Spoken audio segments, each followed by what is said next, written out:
Hey everyone, welcome to Tuesday's Daily Boost. Today we're going to talk about leadership as we have been doing for the last few weeks. I don't know if you guys have played this game called Follow the Leader when you were a child. But if you're not familiar with the game, basically what happens is one of the people that's playing is selected or assigned as a leader, and all the other players are called followers, and they have to do exactly what they see the leader do, right? They have to copy the leader. But the way that you win or stay the leader of this game is by doing moves so difficult that your followers can't replicate. You know, if I can do something that they can't do, then I stay the leader. I win. And the sad story that I have for you today is that so many leaders still behave in this way.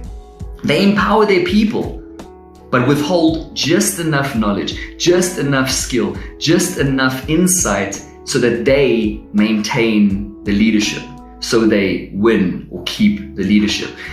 They empower their people, but never to the point where they are not needed. And how sad is that? By the way, that's not what we call leadership, that's called insecurity and fear. Now, all this actually does is it leaves the leaders and potential leaders hesitant to truly invest in their people because they see investment or empowerment as an expense to them. You see how we have it backwards? They believe that if I help someone to greatness, this person will surpass me and then I will be left out. And this is never true, by the way. You can never become obsolete by empowering other people. So what happens is, this then creates an entire generation of suspicious and position-focused leaders who withhold just enough to keep their people dependent on them so they can stay the leader, so they can keep on winning at their people's expense, and so the cycle continues. John Maxwell once said, "It takes a leader to raise a leader," and that is so true. When you plant an apple seed, it produces an apple tree. Orange seeds produce orange trees. Cows produce cows.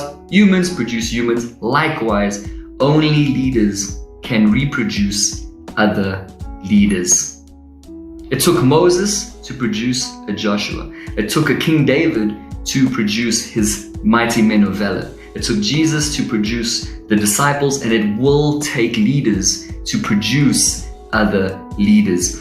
But we don't do that by withholding certain areas for our people so that we stay in charge. Let me challenge you on something. You see, leadership is one of the scarcest commodities we have. It is so rare to find good leadership, and yet for some reason we just hold it to ourselves.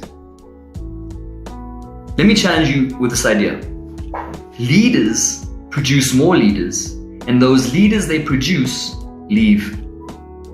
That's a good sign, by the way. We try to keep people down so that we can keep leading, but that's not what leadership is. If you can empower someone where they stop needing you, where they can move on to their own endeavors, that's a sign of success. You have succeeded as a leader.